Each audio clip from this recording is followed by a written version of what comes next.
They say the most dangerous place in the underworld isn't a dark alley or a warehouse. It's the dinner table. 1 second you're clinking glasses of vintage Chianti. The next you're gasping for air while your enemies watch you die. But in the world of organized crime, there is one variable the bosses never account for: the invisible people. The busboys, the cleaners, the waitresses. This is the story of Aurora Vance, a girl who heard a whisper in a language she wasn't supposed to know, and the split-second decision that saved a Mafia kingpin's life and destroyed her own. This isn't a movie. This is the night the Chicago truce broke in blood. The Gilded Lily was the kind of restaurant where the lighting was always dim, not for romance, but for plausible deniability. It was the crown jewel of Chicago's River North district, a place where politicians dined with racketeers and the truffle risotto cost more than Aurora Vance's monthly rent. Aurora adjusted her apron, wincing as the stiff fabric dug into her waist. She had been on her feet for 9 hours. Her ankles throbbed, but her face remained a mask of polite, subservient exhaustion. She was 24, trying to finish a nursing degree that seemed to move further away with every tuition hike. To the patrons of the Gilded Lily, she was furniture. A pair of hands that delivered wine and removed crumbs. "Table 4 needs water," the floor manager Marco hissed at her as he breezed past, smelling of stale cigarettes and nervous sweat. Aurora nodded and grabbed a crystal pitcher. Table 4 was the power table, the corner booth, with the high velvet backing that offered a view of the entire room while protecting the occupants from behind. Tonight it was occupied by 3 men. They were large, wearing suits that cost $5,000, but fit poorly across their broad, muscular shoulders. As she approached, the conversation didn't stop.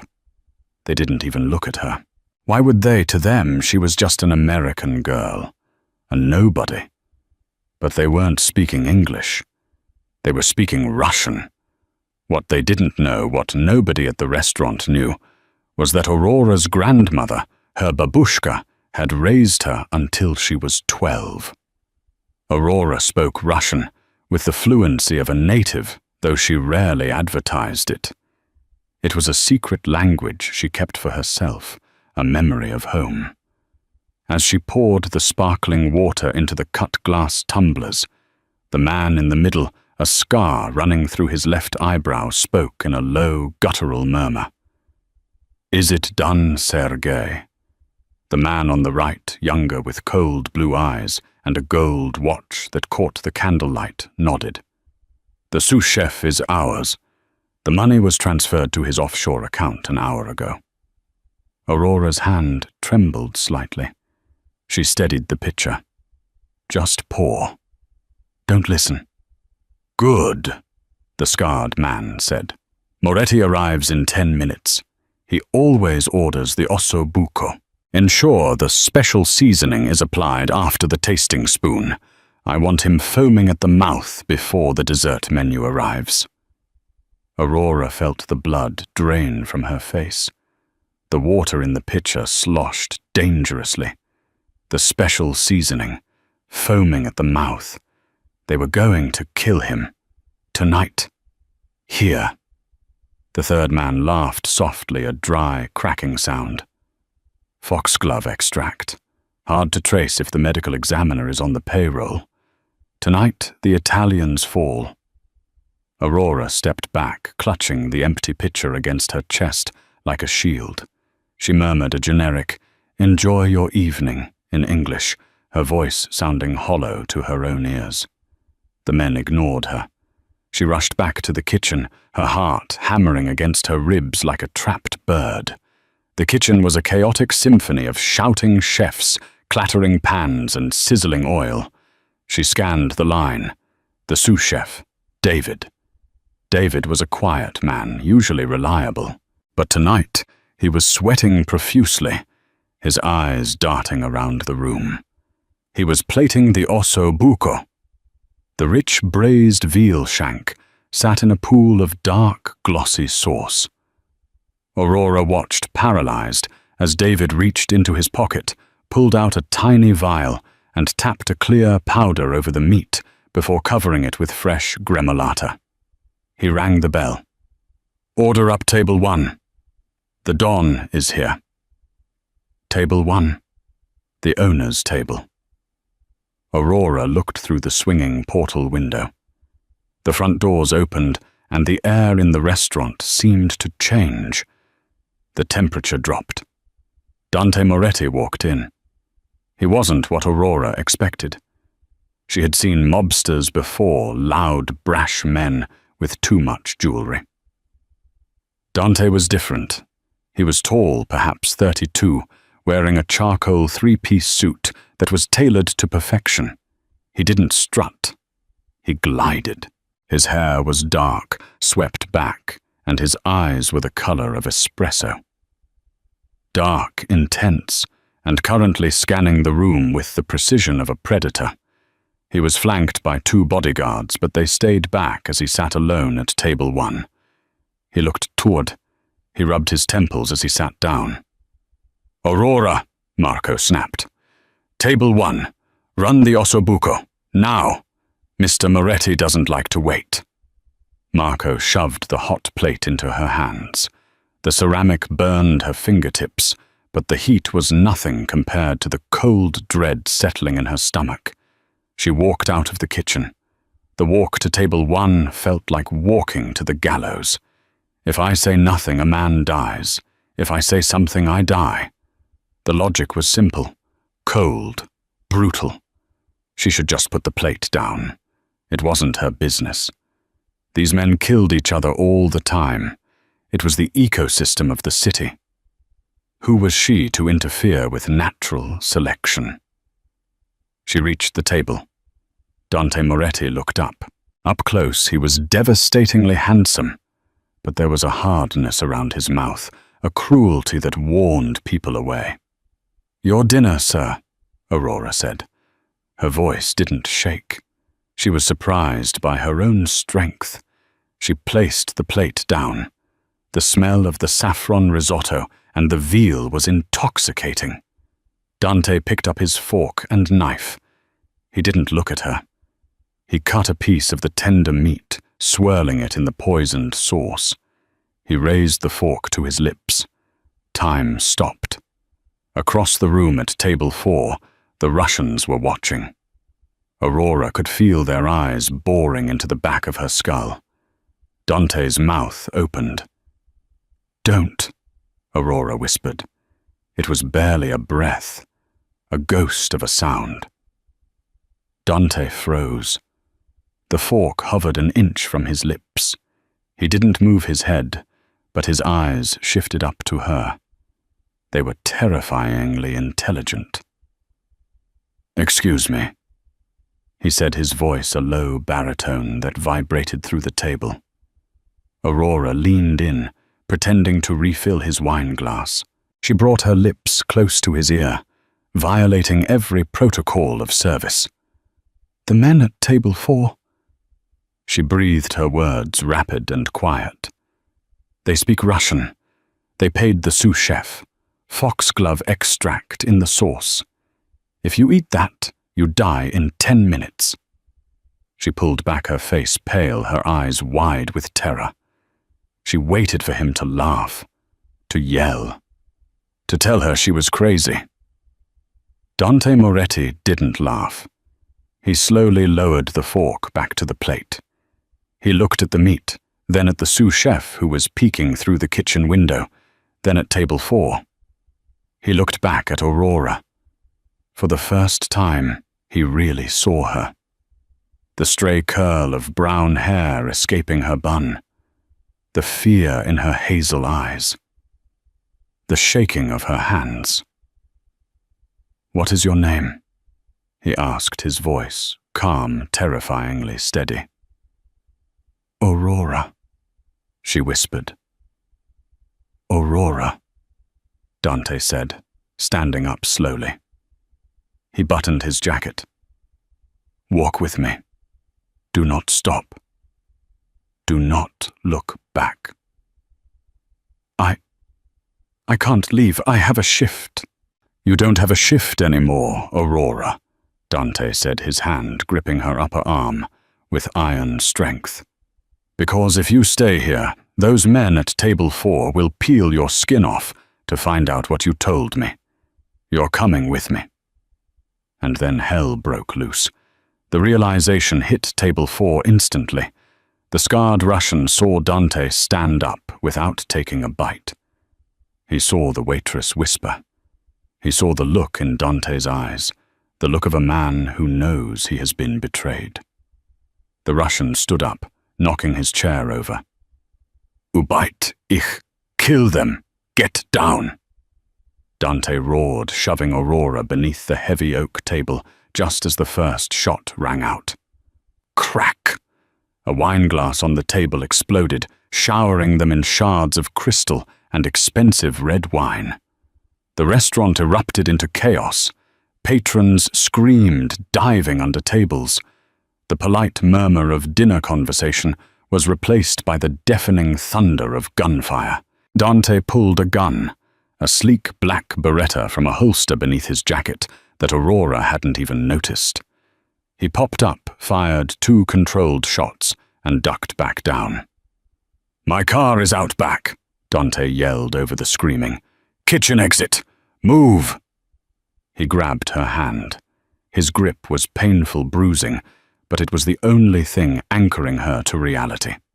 Aurora scrambled on her hands and knees, glass cutting into her palms. They moved low, weaving through the maze of tables. Dante's bodyguards were returning fire, engaging the Russians to buy their boss time. Bullets chewed up the mahogany bar. A bottle of vodka shattered the alcohol, spraying into the air and catching a spark, creating a brief fireball. They burst into the kitchen. David, the sous chef, was standing there, holding a butcher knife, his face pale and sweaty. He blocked the rear exit. I can't let you leave, Mr. Moretti," David stammered.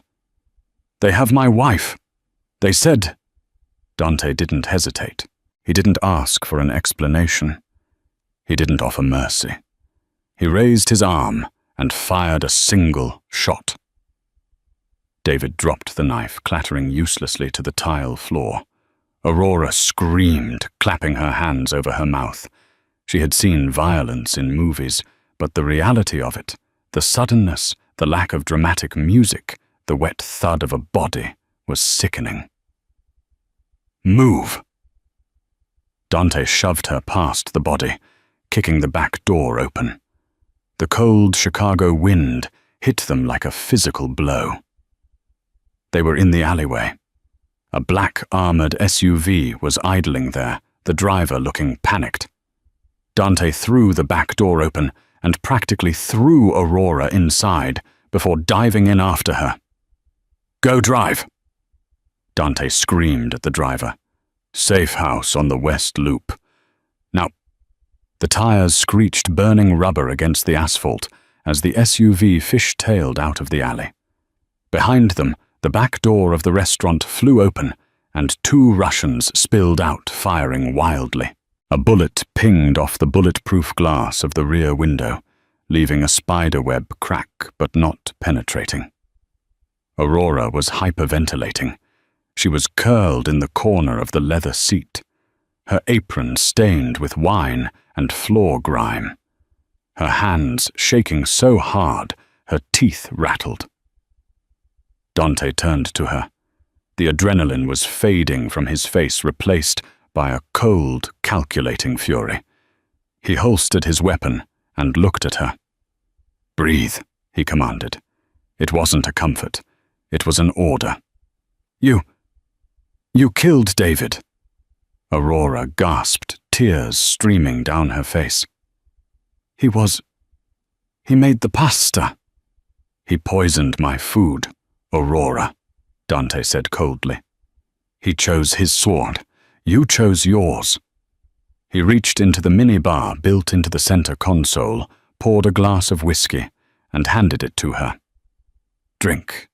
It helps with the shock." She stared at the glass, then at him. "How do I know this isn't poisoned too?" A flicker of amusement crossed Dante's face. It softened the hard angles of his jaw for a fraction of a second. "Smart girl. Question everything." He took the glass, downed a mouthful, and handed it back to her. "Clean."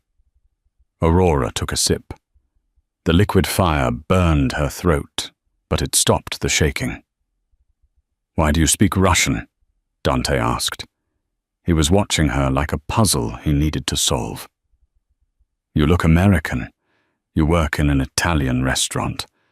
But you understood a dialect from St. Petersburg."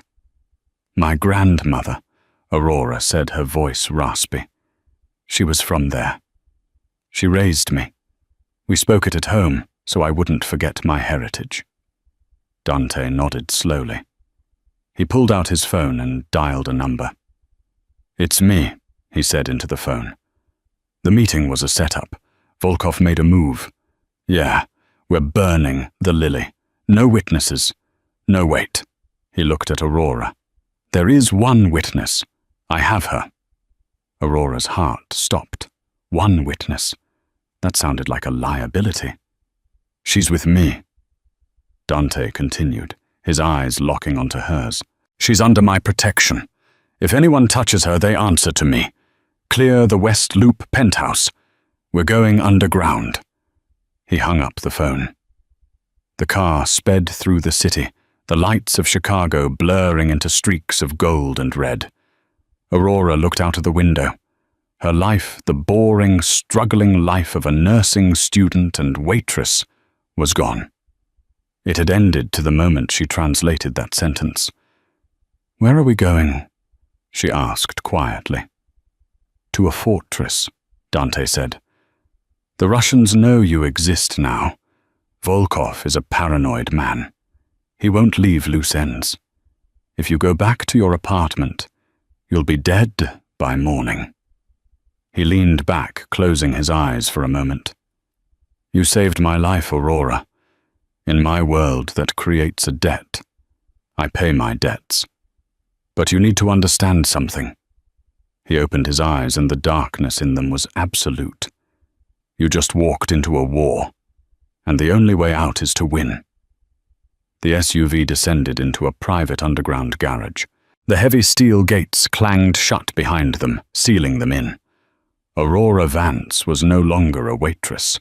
She was now the most valuable asset and the biggest target in the Chicago underworld. The safe house was not a bunker. It was a penthouse overlooking Lake Michigan, a fortress of glass and steel piercing the night sky. The elevator opened directly into a sprawling living room that smelled of expensive leather and ozone. It was beautiful, cold, and utterly impersonal. Dante stepped out first, his body language shifting from combat readiness to a prowling restlessness. He tossed his jacket onto a white sofa, revealing the holster and the gun still strapped to his chest. The white dress shirt he wore was splattered with the tiny dried specks of David's blood. "Silas!" Dante barked into the empty air. A massive man materialized from the shadows of a hallway. He was older than Dante, with a shaved head and a neck as thick as a tree trunk. He didn't look at Dante. His eyes were locked instantly on Aurora. He looked at her the way a butcher looks at a side of beef, assessing where to make the cut. "Who is she?" Silas asked, his voice like gravel grinding in a mixer. "The girl who saved my life," Dante said, walking over to a wet bar. "And the girl who knows too much. Civilian. Waitress. She speaks Russian." Silas's eyes narrowed. "A plant?" "I don't think so." Dante poured 2 drinks this time. "But we're going to find out. Check her. Everything." Aurora backed up against the elevator doors, her hands raised. "I'm not a plant. I told you I just worked there. I want to go home. Please just let me go." Dante turned, glass in hand. He walked toward her, invading her personal space, until she could smell the whiskey and gunpowder on him. "Give me your bag, Aurora." She hesitated, clutching her worn canvas tote bag. Silas stepped forward, and she flinched quickly, handing it to Dante. Dante dumped the contents onto the marble console table. A cracked iPhone with a pink case, a nursing textbook on pharmacology, a bottle of ibuprofen, a crumpled pay stub from the Gilded Lily, a set of keys with a frantic-looking cat keychain. Dante picked up the textbook. He flipped through it, seeing the highlighted sections, the notes scribbled in the margins in tired, cramped handwriting. He picked up the pay stub. Aurora Vance. $4.15 an hour, plus tips. He looked at her. Really looked at her. She was shivering, her uniform stained, her hair a mess. She wasn't an assassin. She was just a girl trying to survive the grind of the city. "Unlock the phone," Dante commanded. "That's private." Aurora snapped, a spark of anger cutting through her fear. Silas scoffed. "You don't have privacy anymore, girl. You're dead to the world. Unlock it." With shaking fingers, she punched in the code. Dante scrolled through her texts. Messages from Mum asking for money. Messages from a landlord threatening eviction. No encrypted apps. No contacts listed as Volkov or Handler. Dante set the phone down. "She's clean, Silas. Stand down." Silas didn't look convinced, but he retreated into the shadows. "I verified who you are, Aurora." Dante said, his voice softer now, but still carrying that edge of absolute authority. "But that doesn't solve our problem." "What problem?" Aurora asked, her voice trembling. "I told you I won't say anything. I just want to go back to my apartment. I have a cat. I need to feed him." Dante's expression darkened. A look of genuine pity crossed his face, quickly replaced by his usual stoicism. He picked up a remote control and pointed it at the massive flat-screen TV on the wall. "Silas, pull up the police scanner and the localized news feed for the near north side." The screen flickered to life. It was a shaky camera shot from a news helicopter. "Breaking news tonight," the reporter's voice crackled. "A massive explosion has ripped through an apartment complex on 4th Street. Firefighters are battling the blaze, but authorities say the structure is a total loss." Aurora stared at the screen. The building was engulfed in flames. Orange fire licked out of the 3rd-floor windows. Her windows. "No," she whispered. She took a step toward the TV, as if she could stop the fire with her hands. No. "Barnaby. My cat. The Russians don't wait, Aurora," Dante said quietly behind her. "They traced your employment records. They knew where you lived before we even got to the car. If I had let you go home, you would be ash right now." Aurora fell to her knees. The grief hit her harder than the fear. Her books, her grandmother's photos, her cat. Everything she had worked for, every double shift she had pulled to pay for that tiny roach-infested box, it was gone. "They killed him," she sobbed, burying her face in her hands. "He was just a cat." She felt a hand on her shoulder. It was heavy, warm. Dante knelt beside her. He didn't hug her men, like Dante Moretti didn't offer hugs, but his presence was a solid wall against the chaos. "They took your life away," Dante said, his voice low and dangerous. "They burned your past. You have nothing to go back to, Aurora. You are a ghost now." He stood up and offered her a hand. "But ghosts have one advantage," he said, pulling her up. "They can haunt the people who killed them. You're staying here. Silas will show you to the guest wing. There are clothes there. Shower, eat, sleep. Tomorrow we stop running and we start hunting." Aurora looked at his hand, then at his face. She saw the debt in his eyes. He had saved her from the fire, but he was also her jailer. She was in a cage, a golden cage with silk sheets and marble floors, but a she nonetheless. "I hate you," she whispered, though she didn't pull her hand away. "I hate your world." "I know," Dante said.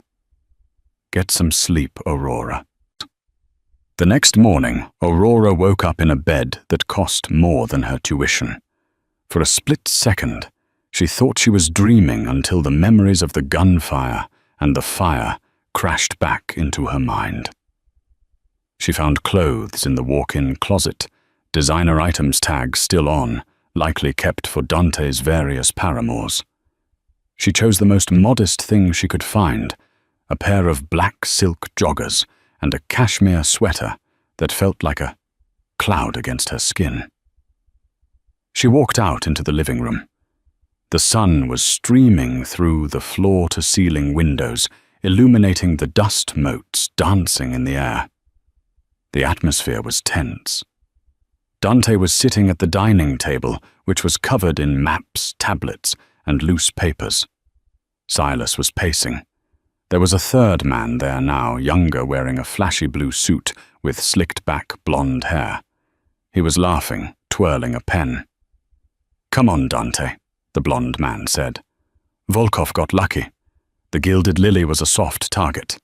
We hit them back tonight. We torched their warehouses at the docks." Dante looked up as Aurora entered.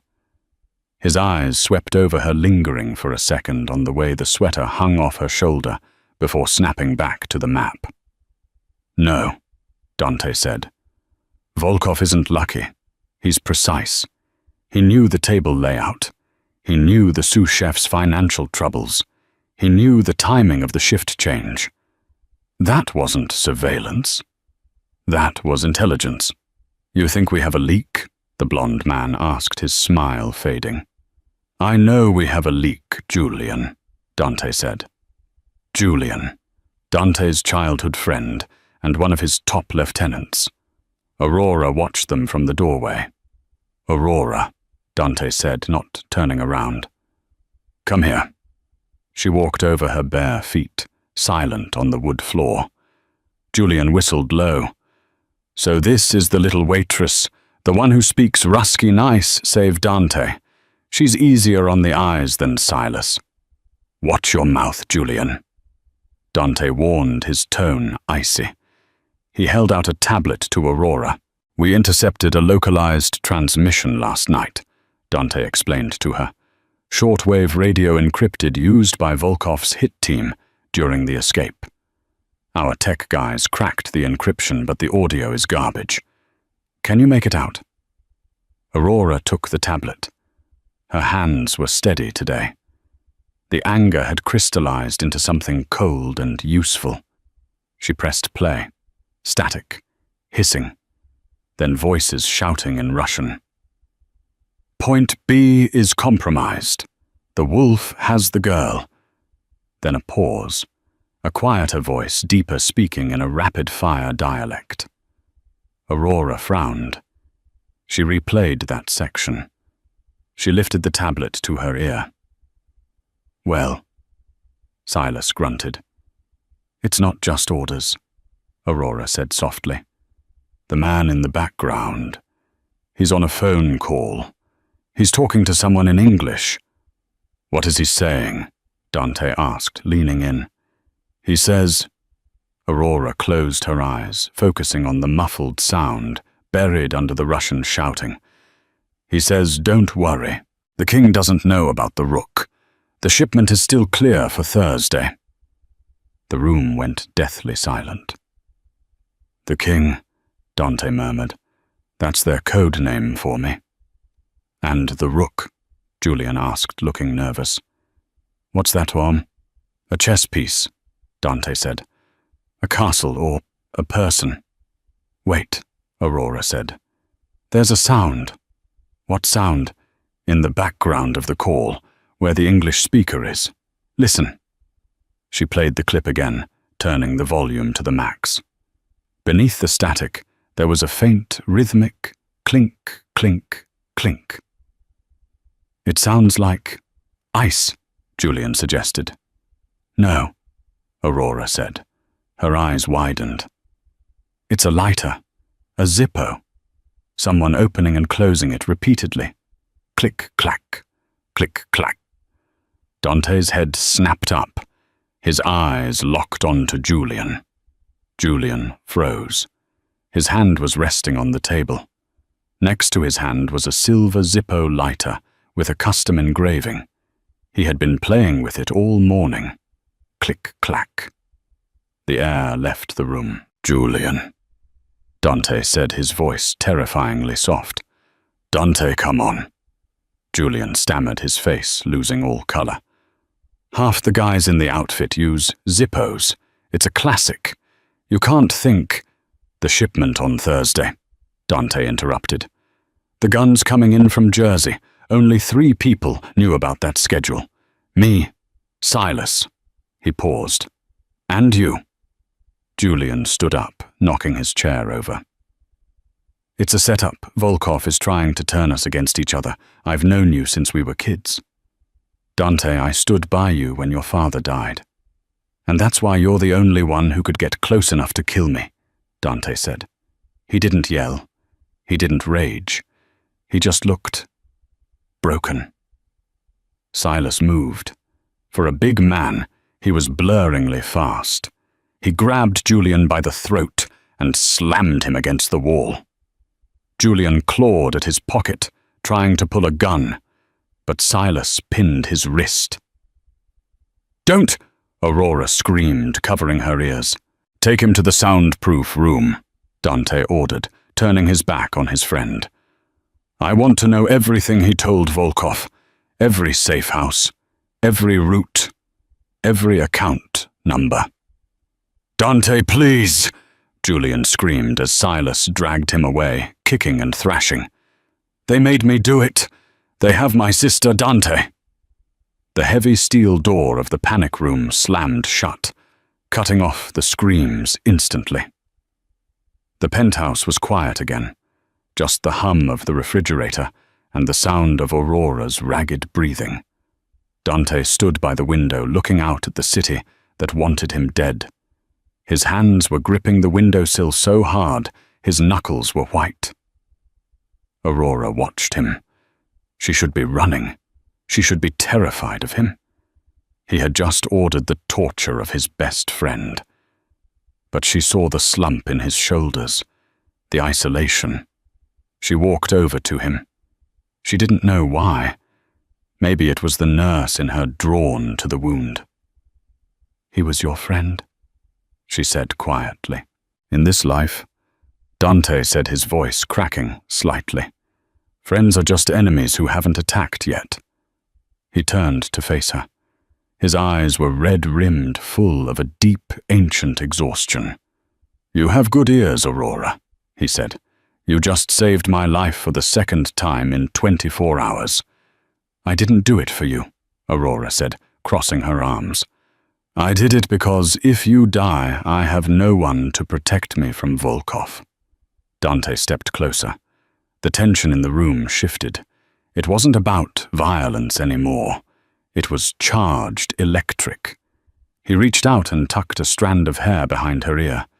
His fingers were rough, calloused, but his touch was surprisingly gentle. "You're learning," he murmured. "Survival first, sentiment later." He looked down at her lips, then up to her eyes. "You're not a waitress anymore, Aurora. You're part of the family now, and the family is going to war." "What happens now?" she asked, her breath hitching. "Now." Dante straightened his jacket, the mask of the Don sliding back into place. "Now we use Julian's phone to send a message to Volkov. We tell him the hit was a success. We invite him to a victory dinner." He walked to the table and picked up his gun, checking the chamber.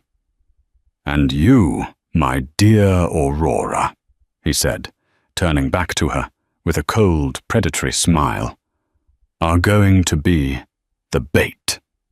The preparation for the night was not like a montage from a spy movie. It was clinical cold and terrifying.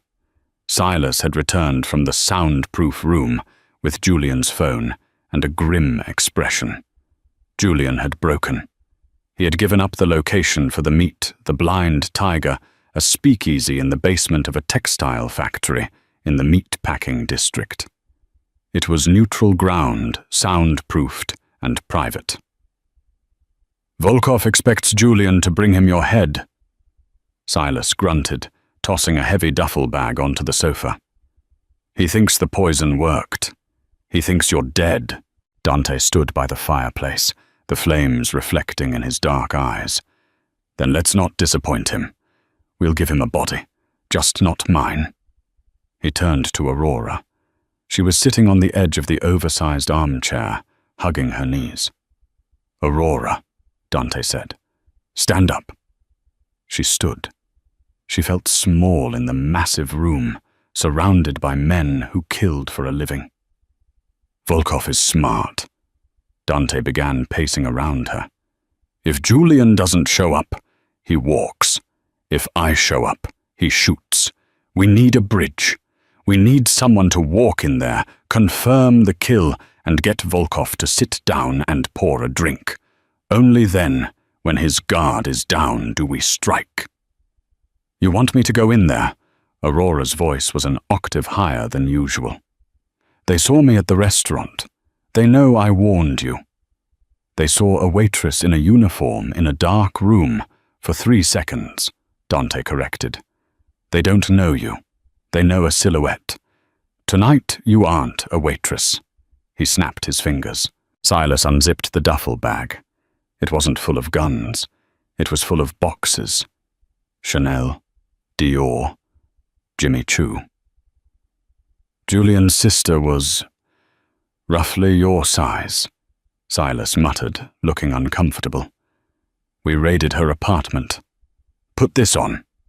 Dante threw a garment bag at her. And the heels. If you can't walk in them, learn fast. You are now Julian's mistress.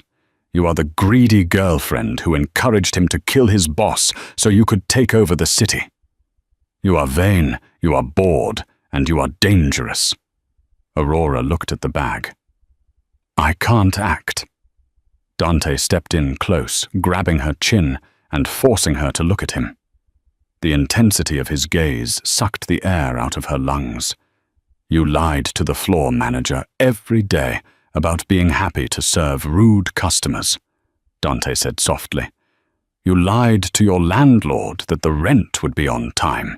You've been acting your whole life, Aurora. This is just a different stage. He let her go. Get dressed. We leave in 20 minutes.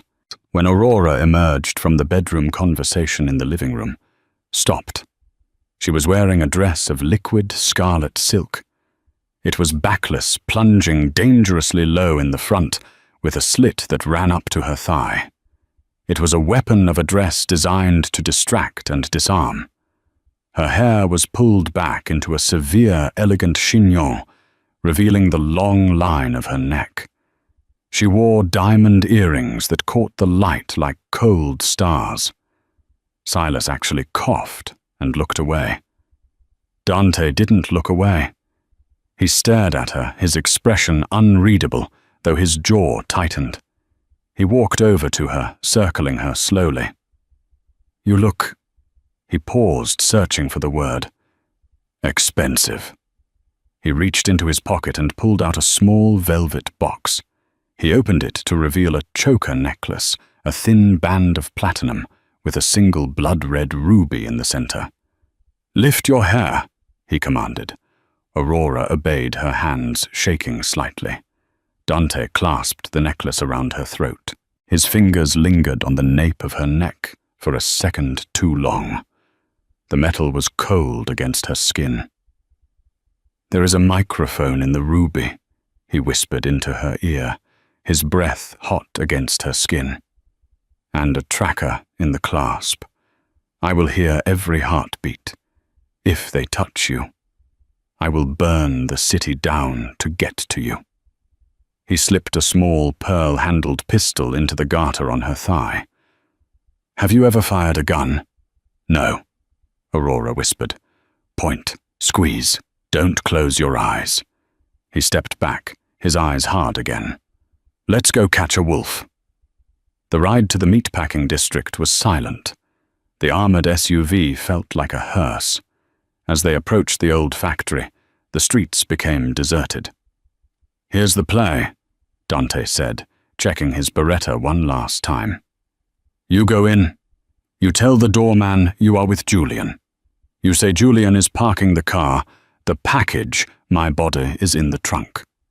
You tell Volkov that Julian sent you ahead to get the champagne ready.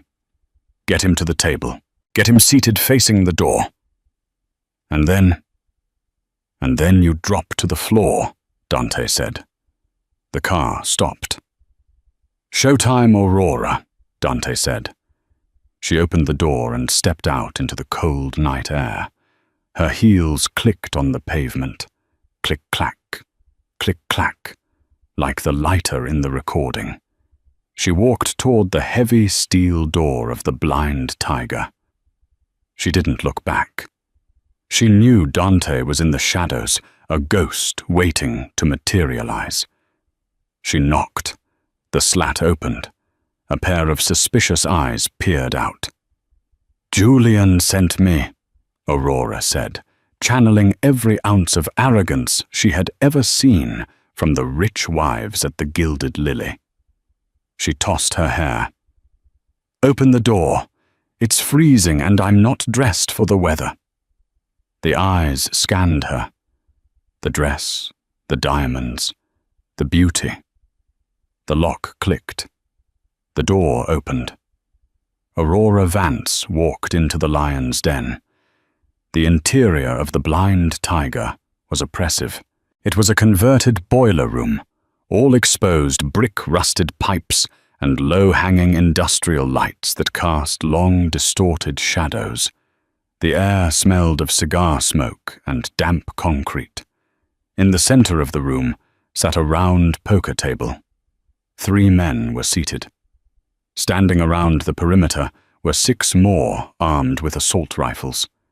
In the middle chair sat Nikolai Volkov. He was a bear of a man older than Dante, with a thick grey beard and eyes that looked like chips of flint. He was smoking a thin cigarillo. He watched Aurora walk in with the amusement of a man watching a mouse run across a trap floor. "Julian has upgraded," Volkov said.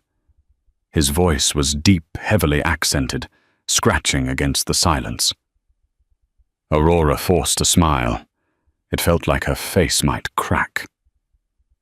"Julian has good taste, in women and in allies." She walked to the table, her hips swaying. She could feel the eyes of every gunman in the room on her. Her heart was hammering against her ribs so hard she thought the microphone in the necklace would pick it up. "Where is he?" Volkov asked, not moving. "Parking the car," Aurora lied smoothly. "He's bringing the gift in through the loading dock. It's heavy." Volkov chuckled. The sound was devoid of humor. Moretti was a big man, a heavy burden to carry. He gestured to the empty chair opposite him. "Sit. Drink." Aurora sat. A henchman poured her a glass of vodka. Clear, cold, deadly. "To new management," Volkov said, raising his glass. "To the future," Aurora replied. She took a sip. It burned. "You look familiar," Volkov said, narrowing his eyes. He leaned forward, the smoke from his cigar wreathing his face. "Have we met?" Aurora's blood ran cold. "I don't think so. I don't run in these circles usually. I was an acquisition." Volkov tapped ash onto the floor. He switched to Russian, speaking to the guard behind her. "Check the loading dock. If Julian isn't there in 2 minutes, put a bullet in this whore's head." Aurora froze. The earpiece in her ear was silent. Dante had to hear that. He had to know the clock was ticking. She had to buy time. She had to answer him. She looked Volkov dead in the eye and spoke in perfect, flawless Russian. "That won't be necessary, Nikolai." The silence that followed was absolute.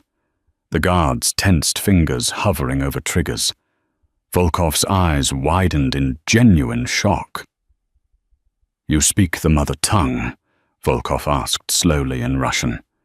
"I speak the language of business." Aurora replied, her voice steady, though her hands were trembling under the table. "And my business is ensuring I get paid. Julian is weak. He panicked. He didn't kill Moretti." Volkov stood up, knocking his chair back. "What? I did." Aurora lied. She stood up too, meeting his gaze. "I put the poison in the food. Julian just drove the car. So if you want to negotiate the territory, you talk to me, not the errand boy."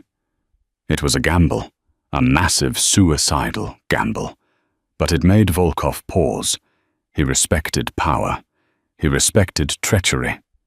For a moment he looked impressed. "You have fire." Volkov grinned, revealing gold-capped teeth. "I like fire." He walked around the table toward her. He reached out a hand to touch her face. "Get down!" Dante's voice roared in her ear.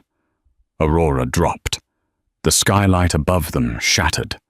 Dante Moretti descended on a rappel line like a dark angel of death, firing 2 submachine guns as he fell. Rat, tat, tat, tat, tat. The room exploded. The guard behind Aurora's chair jerked violently as bullets tore through him. Aurora scrambled under the heavy oak table, covering her head as wood chips and glass rained down. The main doors blew open with a deafening boom. Silas charged in, wielding a shotgun, blasting the guards nearest the entrance. Volkov had flipped the table, using it as a shield. He was firing a heavy revolver blindly toward Dante, who had landed in a crouch behind the bar counter. "Kill them all!" Volkov screamed.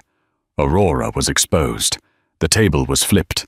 She was crawling on the dirty concrete, trying to reach the cover of a concrete pillar. A guard saw her. He raised his rifle, aiming at her back.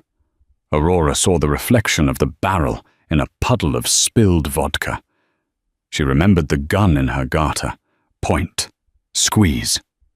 She rolled onto her back, hiking up the dress, ripping the pistol free. She didn't aim. She just pointed at the looming shape and pulled the trigger. The recoil hurt her wrist. The gun barked loudly. The guard screamed, clutching his knee. She had missed the kill shot, but she had dropped him. "Aurora, move!" Dante shouted. He broke cover, sprinting across the open floor, firing suppression rounds at Volkov's position. He wasn't running for the exit. He was running for her. He slid across the floor, grabbing her by the waist and dragging her behind a stack of industrial pallets. "You shot him," Dante said, looking at the groaning guard. He looked at her, his eyes wild with adrenaline and something else, pride. "You actually shot him." "I missed his head," Aurora gasped, her ears ringing. "You hit the target. That's enough." The gunfire from Volkov's side was intensifying. They were pinned down. Silas was yelling something about being out of ammo. "We're stuck," Dante assessed, looking at the layout. "Volkov is flanking us. I need to get to the breaker box on the far wall to kill the lights. If I do that, Silas can clean them up with night vision." "It's across the open floor," Aurora said. "You'll be cut to ribbons." Dante looked at her. He wiped a smudge of dirt from her cheek with his thumb. "Cover me," he said. "What? Shoot at Volkov. Make him keep his head down. Just for 3 seconds. I have a tiny pistol. He has a cannon." "I trust you," Dante said. He didn't wait for her to agree. He surged up, ready to run. Aurora took a breath. She stood up behind the pallets, leveled her small, pearl-handled gun at the overturned table where Volkov was hiding, and fired 3 times in rapid succession. Bang! Bang! Bang! Volkov ducked. Dante sprinted. He moved like a shadow, diving and rolling. Bullets sparked against the concrete inches from his heels. He reached the wall. He smashed the breaker box with the butt of his gun. Click. The warehouse plunged into absolute pitch darkness. Then the screams began. Silas and Dante knew the layout. They had night vision. The Russians were blind. Aurora pressed her back against the pallets, clutching her empty gun, listening to the brutal, efficient sounds of Dante Moretti taking his city back. The silence returned after 2 minutes. Lights! Dante's voice echoed in the dark. A flashlight beam cut through the gloom. It landed on Aurora. Dante walked toward her. He was covered in dust. His white shirt ruined blood, not his own, splattered across his chest. He looked like a war god. He stopped in front of her. He didn't say a word. He holstered his gun, grabbed the back of her neck, and pulled her into a kiss that tasted of iron and victory. It was rough, demanding, and possessive. Aurora dropped the gun. She grabbed the lapels of his ruined suit and kissed him, back, the adrenaline crashing through her system, demanding release. He pulled back breathless, his forehead resting against hers. "Volkov," she whispered. "Gone," Dante said. "Escaped out the back during the blackout. He's running, but he knows." "Knows what?" "That the Queen is just as dangerous as the King." Dante looked around the decimated room. "This war isn't over, Aurora. It's just beginning. But tonight we celebrate." He swept her up into his arms, carrying her bridal style over the wreckage of glass and shell casings. "Where are we going to?" "Home," Dante said. "And tomorrow, I teach you how to aim for the head." 3 days after the shootout at the Blind Tiger, Chicago was quiet. It was the heavy, suffocating silence of a kingdom holding its breath, waiting to see who would sit on the throne. Nikolai Volkov was missing, his organization fractured by the failed ambush, and the loss of his lieutenants had scattered like roaches when the lights turn on. Aurora sat in the back of the armored SUV, watching the city roll by. She wasn't wearing a waitress uniform, nor the borrowed dress of a mistress.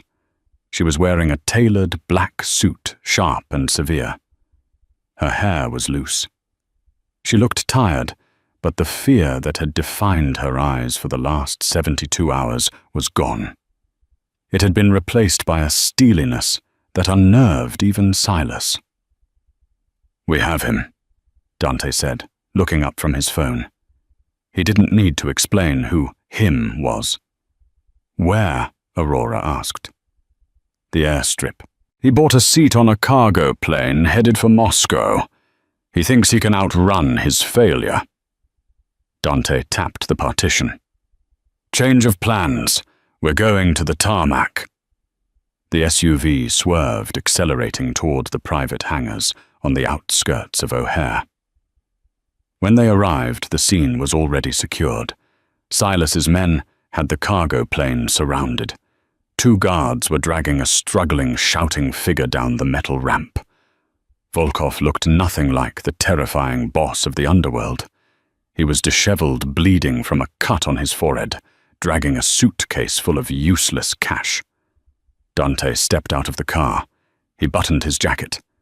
He looked like a king arriving to pass sentence. Aurora stepped out beside him. Volkov stopped struggling when he saw them.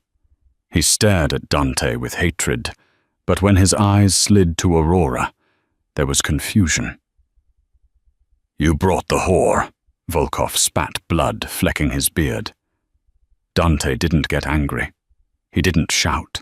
He simply walked over to Volkov, pulled a single white handkerchief from his pocket, and wiped the blood from Volkov's face. She is not a whore, Nikolai, Dante said softly. And she is not a waitress. She is the reason you are on your knees in the dirt instead of drinking vodka in St. Petersburg. Dante signaled to Silas. Set the table. In the middle of the windy tarmac, under the roar of jet engines from the commercial terminals miles away, Silas's men set up a small folding table and 2 chairs.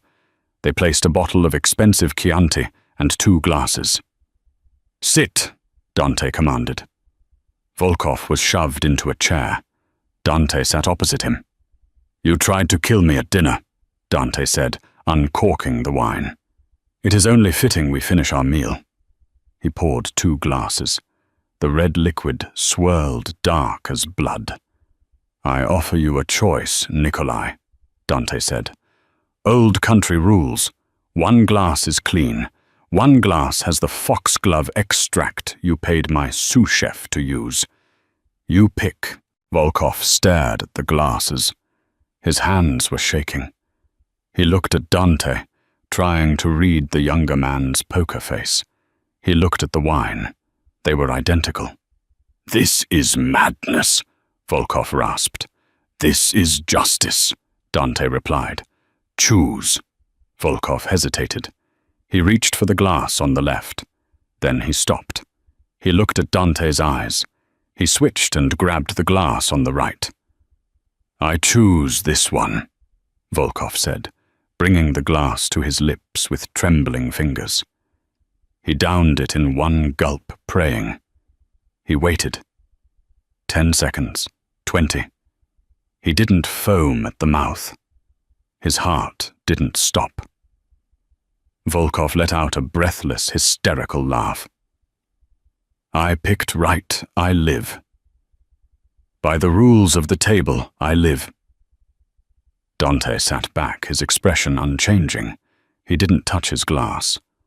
Actually, a voice said from behind Volkov. It was Aurora. She stepped forward, the wind whipping her hair around her face. She picked up Dante's glass, the one Volkov didn't drink. In the story of the Russian roulette, Aurora said in perfect cold Russian, the game is only fair if there is a chance to win. She poured Dante's glass onto the tarmac. The wine stained the concrete. But we aren't playing a game, Nikolai, she continued. We are cleaning up a mess. Volkov's eyes widened. He grabbed his throat. But I drank the clean one. There was no clean one, Aurora whispered. They were both poisoned. Volkov gasped, clutching his chest. The realization hit him a second before the foxglove stopped at his heart. He slumped forward onto the table, his face landing on the cheap plastic surface. Dante stood up. He walked over to Aurora. He didn't look at the dead man. You didn't have to watch that, Dante said. Yes, I did, Aurora replied. She looked at the body, then up at Dante. He burned my apartment. He tried to kill us. I needed to see him end. Dante nodded. He reached out and took her hand. It was the first time he held it, not to drag her to safety, but simply to hold it. The Chicago truce is dead, Dante said. The other families will come for the territory. It's going to be a long year. I know, Aurora said. I need a new job anyway. The Gilded Lily is closed. Dante smiled a real smile, rare and dangerous. I'm opening a new place. The Obsidian. I need a manager. Someone who can handle inventory staff and spot a Russian hit team from across the room. I'm expensive, Aurora said. I can afford you. They walked back to the car, leaving the body on the tarmac for the cleaners. The sun was rising over the Chicago skyline, painting the city in hues of violent orange and gold. Aurora Vance had walked into a restaurant to serve risotto and pay her tuition. She walked out as the queen of the Chicago underworld. She had learned the most important lesson of the Mafia. If you sit at the table, make sure you're the one holding the bottle. And that is the story of Aurora Vance and Dante Moretti. A story that reminds us that sometimes the most dangerous person in the room isn't the man with the gun. It's the person pouring the wine. Aurora could have stayed silent. She could have walked away and lived a normal, safe life. Instead, she chose to speak, and in doing so, she traded safety for power and a quiet life for a legacy written in blood. What would you have done if you heard that whisper in the restaurant? Would you have warned the target? Or would you have let the chips fall? Let me know in the comments below. I read every single one. If you enjoyed this twist-filled saga of crime, passion, and betrayal, please destroy that. Like button, share this video with a friend who loves a good thriller, and subscribe with notifications on. We drop new true crime storytelling videos every week, and you don't want to miss the next chapter. Stay safe, stay observant, and watch what you eat.